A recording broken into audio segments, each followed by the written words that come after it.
오랜만에 촬영을 합니다. 제가 지난주에 국내에 없었고요. 이제 입국하고 나서도 동양인의 전체적인 걸 아예 안 보고 있었기 때문에 좀 들여다보느라고 시간이 걸려서 오늘이야 촬영을 합니다. 일단 다우존스하고 계속 밀고 올라가고 있어서 상대적으로 굉장히 강한 거예요. 캔들 차트거든요. S&P 500 지수입니다. 오늘 그나마 이제 강도가 그렇게 초반부에는 강도를 보이다가 후반부 살짝 그 강도가 약해지는 모습을 보인 거 말고는 이 시장이 상당히 강합니다. 사실 이렇게까지 강할 거라는 생각을 해보지는 않았습니다.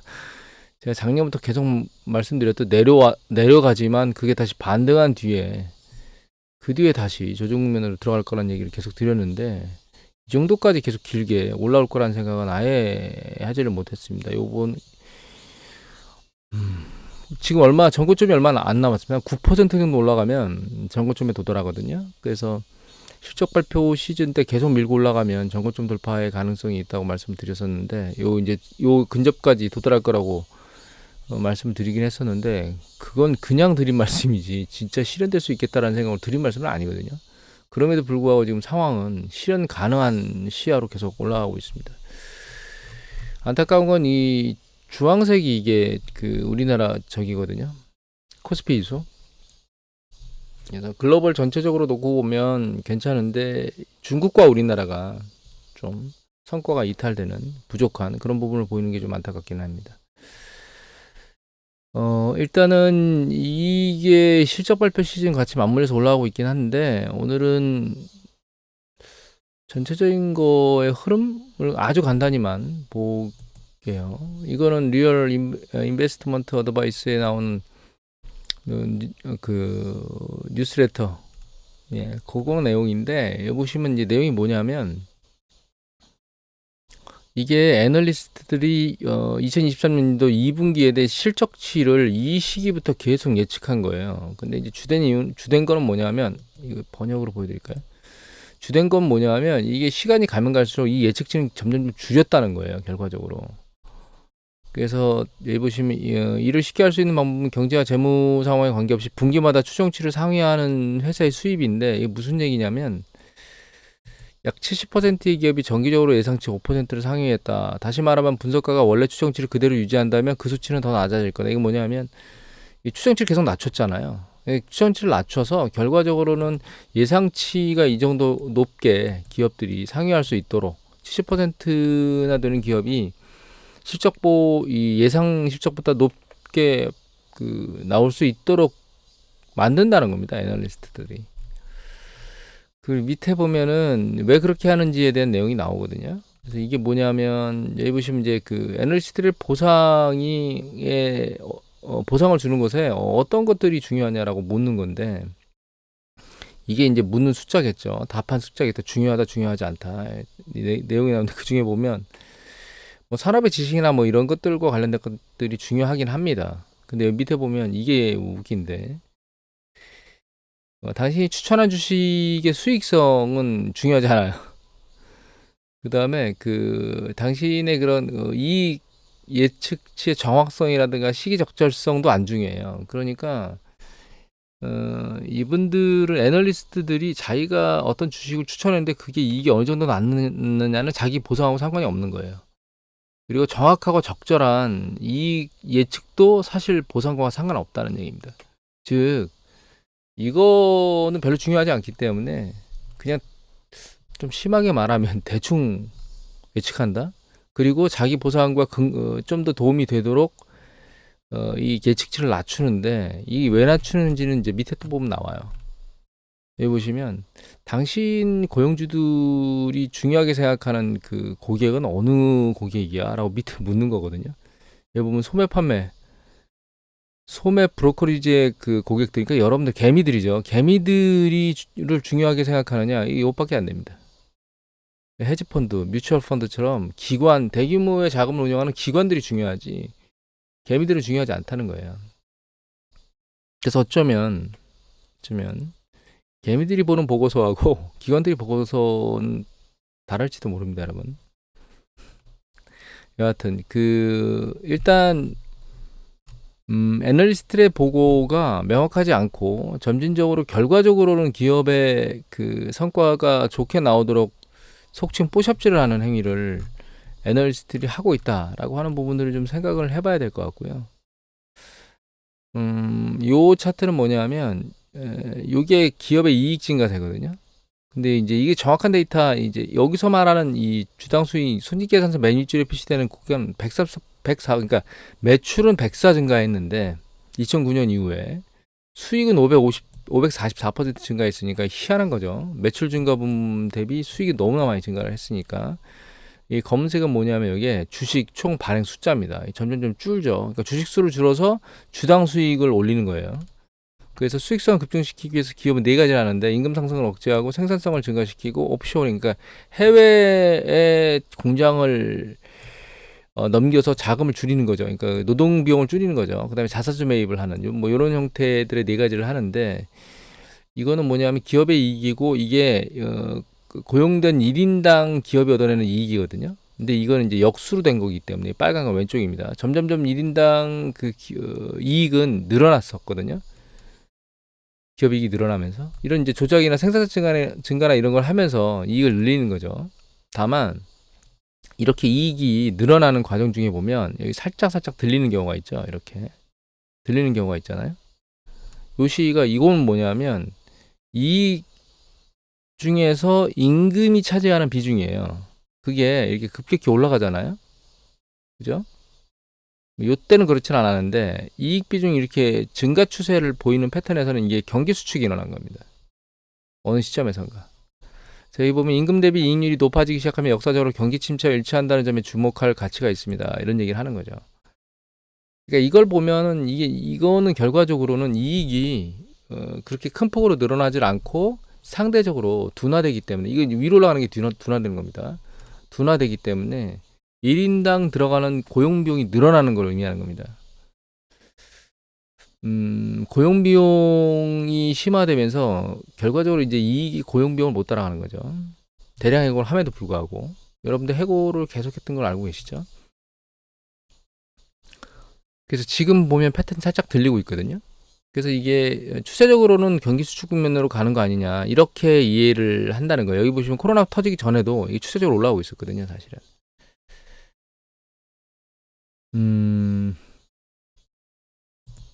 밑에 조금 더 보면 이런 얘기가 나옵니다. 회사가 그 이익을 약간 조작? 미스프리젠트니까 잘못 보고하는 거죠. 의도적으로 잘못 보고하는 그런 게 왜 그런 거냐면 이 스탁 그러니까 주식에 영향하고 외부에 대한 그 압력 이익을 벤치마크 대비 뛰어넘어야 된다는 그 외부에 대한 압력이 가장 큰 편인데 이게 무슨 얘기냐면 처음에 언급했듯이 기업이 이렇게 하는 이유는 아주 간단한데 바로 주식 보상이라는 거예요. 그러니까 CEO들한테 그 옵션 같은 그 보상을 해줬는데 그게 주식 주가하고 상관관계가 있잖아요. 그러니까 그 주식 보상에 대해서 큰 이익을 얻기 위해서는 기업 경영진이 이 그 주가를 불리는 그런 형태를 하지 않을 수가 없다는 얘기입니다. 그래서 월가의 기대치 실패하게 되면 회사 주가가 그 불이익을 주니까 그것에 대해서는 월가의 기대치를 뛰어넘는 그런 수준으로 하는 게 이 CEO한테는 긍정적이라는 거죠. 자기 수익에 대해서. 그래서 주가 조작, 그러니까 그 수치, 재무제표상의 수치 조작을 하는 거에 영향을 미친다 이렇게 얘기를 하고 있는 겁니다. 전체적인 내용을 훑어보면 이분이 말하는 건 애널들이 예측하는 게 정확한 예측을 하지 않는 거고 그리고 그 예측 자체가 소매 판매자, 소매 투자자들, 개인 투자자들을 위해서 하는 게 아니다. 이렇게 얘기를 하고 있는 거고 현재 패턴은 이게 그 임금이 차지하는 비중이 점점 올라가고 있기 때문에 추세적으로는 경기 수축 국면에 근접하고 있는 거 아니냐 이렇게 이제 설명을 하고 있는 겁니다. 그리고 기업 측면에서 재무제표나 이런 것들에 대해서 상대적으로 허위 보고나 이런 것들을 하는 가장 주된 이유는 CEO의 그 이익, 주식 기반의 보상과 관련된 그러니까 즉 주가를 반영해야만 자기 이익이 늘어나는 이런 형태의 문제가 그런 것들을 야기한다. 이렇게 지금 써놓은 겁니다. 지금 어닝 시즌이나 이런 것들이 나오면서 뭐 70% 이상 됐다는 등 뭐 EPS는 5% 이상 증가했다는 등 이런 얘기들이 계속 해대고 있는데 그런 부분은 사실 그렇게 중요한 부분은 아니에요. 물론 그게 주가에 영향을 미치기 때문에 주가란 관점에서 놓고 보면 중요한 이슈이긴 합니다. 하지만 그거보다는 매출이라든가 현금 흐름이 훨씬 더 중요한 포인트예요. 그게 실제로 증가하고 있고 현금 흐름이 나아지고 있는 건지 아니면 쥐어짜지고 있는 건지가 훨씬 더 중요한 이슈다. 이렇게 이해를 하시면 될 것 같아요. 또 한 가지 이제 우리가 가져야 될 건 중국이 어제 튀었죠. 예, 2% 넘게 튀고 뭐 4% 항생 뭐 이렇게 튀었죠. 가장 주된 이유는 이 부분의 변함이 있거든요. 매일경제 보면은 손일성 기자께서 7월 25일 날 올렸는데 7월 달에 있는 그 중국의 정치국 회의인가요? 예. 여기 하반기 경제정책을 결정하는 주요 요인인데 지금 문을 열어놓고 하고 있거든요. 매미 소리가 커가지고 이건 전면부만 녹음이 잘 되는 거기 때문에 그렇게 크게 방해가 되지 않을 거란 생각을 하고 있습니다.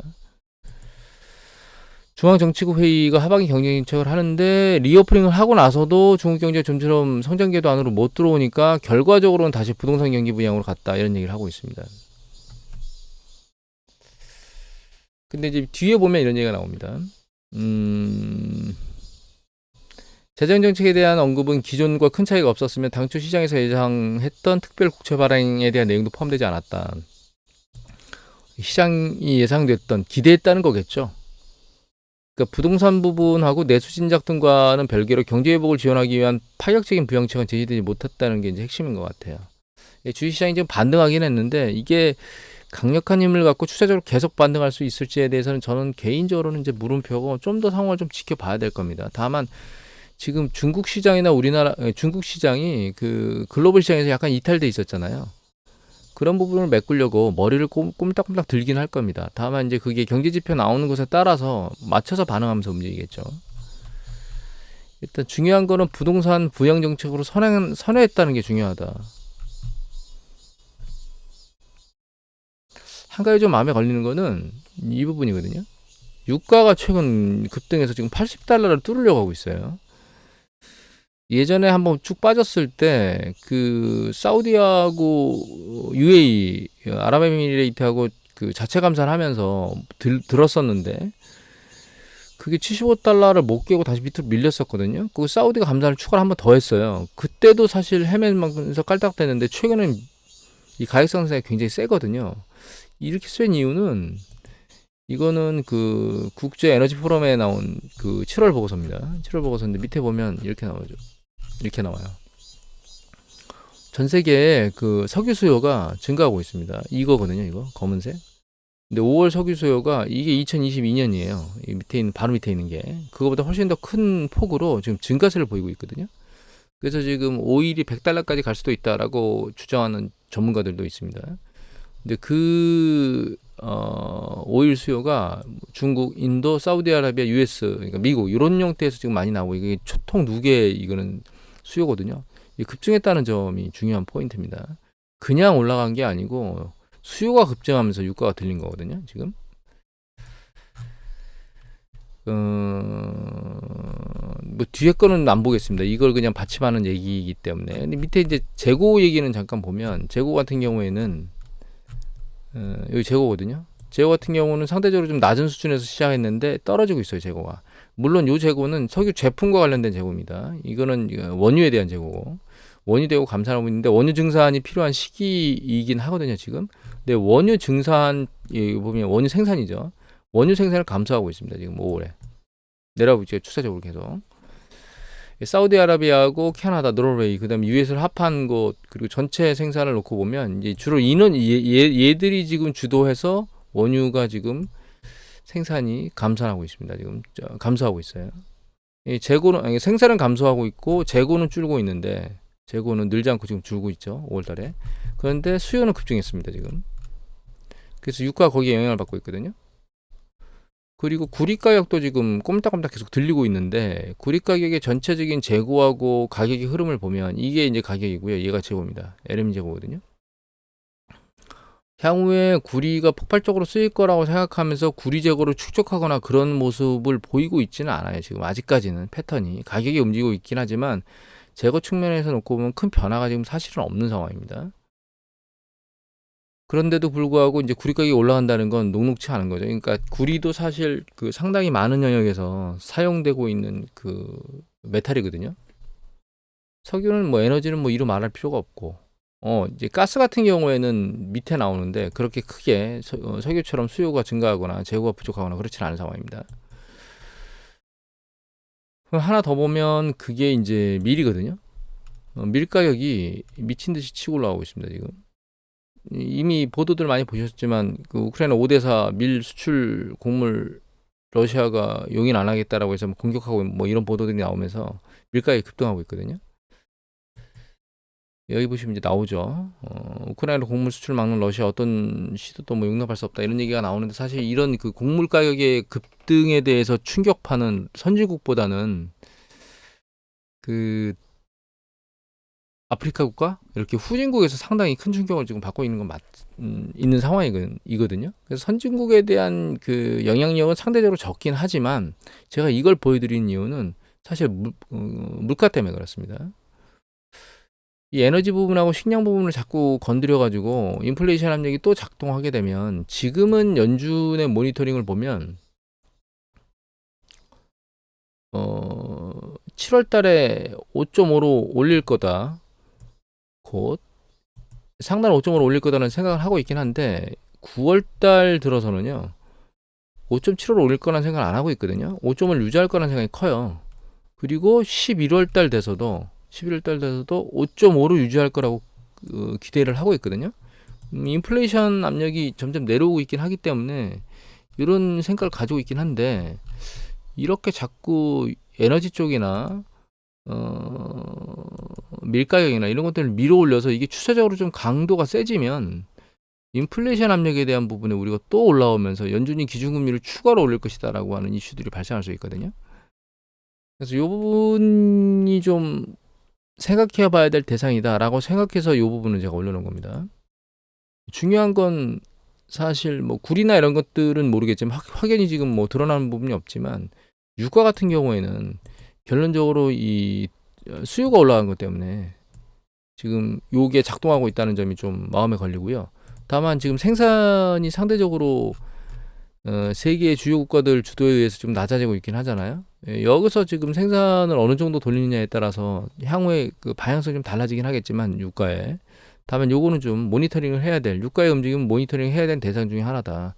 80달러를 뚫고 올라갈 것 같습니다. 지금 추세 패턴을 놓고 보면 거기다 중국이 지금 부동산에 대해서 공격적으로 뭔가를 하겠다라고 약간 풀어주는 공격적이기보다는 약간 풀어주는 형태로 갔기 때문에 이런 부분이 감안돼서 유가는 추세적으로 조금 더 올라갈 수 있는 가능성을 충분히 열고 있어서 이연절에서 걸리지 않을까 지난번에 있었던 80달러 초중반에서 걸리지 않을까 이런 생각을 하고 있습니다. 추가적으로 환율 얘기를 지난번에 잠깐 드렸었는데 환율 얘기 잠깐 보고 갈까요? 달러 인덱스인데 달러 인덱스가 밑으로 쭉 내려오면서 여기 100달러 걸리면 다시 머리를 들면서 올라갈 거라고 말씀드렸죠. 일단 100달러 터치하고 다시 위로 들려서 지금 올라온 상황이긴 한데 이 달러 인덱스가 추세적으로 올라갈지는 좀 봐야 될 것 같아요. 지금은 아직은 그러니까 글로벌 경제가 긍정적인 패턴으로 만약에 터닝을 하게 된다면 결과적으로는 달러 인덱스가 힘을 윗방향으로 갖기보다는 아랫방향으로 가질 가능성이 높습니다. 다만 전 개인적으로 경기 수축이 일정 수준은 발생할 수밖에 없는 구조로 지금 가고 있다라고 보고 있기 때문에 향후 방향성은 어느 시점에 경기 수축이 강화되면 달러 인덱스는 추세적으로 빨리 올라갈 거라고 보고 있긴 합니다. 단기적으로 보면 최근에 잠시만요. 몇 개의 환율 차트를 더 넣었는데 여기 캔들 차트가 달러 인덱스입니다. 그 다음에 빨간 거 주황색, 예, 요게 위안화고요. 달러 대비 위안화 환율이고요. 그 다음에 파란색이 그 엔화 환율입니다. 노란색이 원달러 환율이거든요. 근데 보면 추세적으로는 이게 그 달러 관세가 급격히 올라가고 있죠. 여기 급격히 달러가 약세를 터닝한 최근 패턴과 반대로 다시 올라가고 있는데 강도가 엔화에 대한 강도가 상대적으로 셉니다. 밀고 올라가는 강도가. 달러 가치가 올라감에도 불구하고 현재 위안화 가치는 밑으로 밀고 내려오면서 위안화는 강세로 계속 추세 패턴을 보이고 있는 상황이에요. 한동안 약세가 그 인덱스하고 상황 관계가 없이 움직였던 게 다시 그 부분을 이제 상쇄하는 형태로 움직이고 있다고 보입니다. 그리고 위안화 그 엔화하고 원화와 관련된 환율과 관련돼서는 제가 지난번에 일정 부분 바닥이 아닐 수도 있다라고 하는 말씀을 드린 적이 있는데 그 차트도 한번 볼까요? 이 보라색이 이게 100엔당 원화 환율이거든요. N1 환율이죠. N1 환율이죠. 보시면 지난번에 여기서 바닥을 과거의 패턴과 놓고 보면 한번 찍은 건 맞다. 예, 여기 바닥이 있는데 한번 찍은 건 맞다. 근데 이 바닥이 진짜 진 바닥인지는 나중에 한번 더 지나서 이 언저리까지도 내려올 수 있다는 가능성이 열어야 된다고 말씀을 드렸는데 일단 1차적으로 한번 들렸었거든요. 들렸던 게 다시 밀려 내려오고 있긴 합니다. 이게 밑으로 뚫고 강력하게 내려갈 거다 단기적 상황에서 그렇게 말씀드리는 건 아닌데 다만 보시면 최근 추세가 여기 그 파란색인 그 엔화 떨어지는 속도, 엔화 가치가 엔화 가치가 상승하는 속도. 예, 이건 밑으로 이제 상승하고 여기 원화가 상승하는 속도. 요거 원화죠. 요거하고 요거는 거의 비슷한 수준으로 움직이는데 여기서 보면 엔화 가치가 하락하는 속도. 이게 올라간다는 얘기가 엔화 가치가 하락하는 거죠. 달러 가치가 올라가고 이 하락 속도가 빠르죠. 우리보다 폭이. 그래서 결과적으로 이제 이 트렌드의 움직임이 강력하게 여기가 바닥을 찍었다고 해서 N1 환율이 추세적으로 여기 바닥을 찍고 쭉 올라가겠다 이런 생각을 하는 거는 저는 그렇게는 생각하지는 않고 있습니다.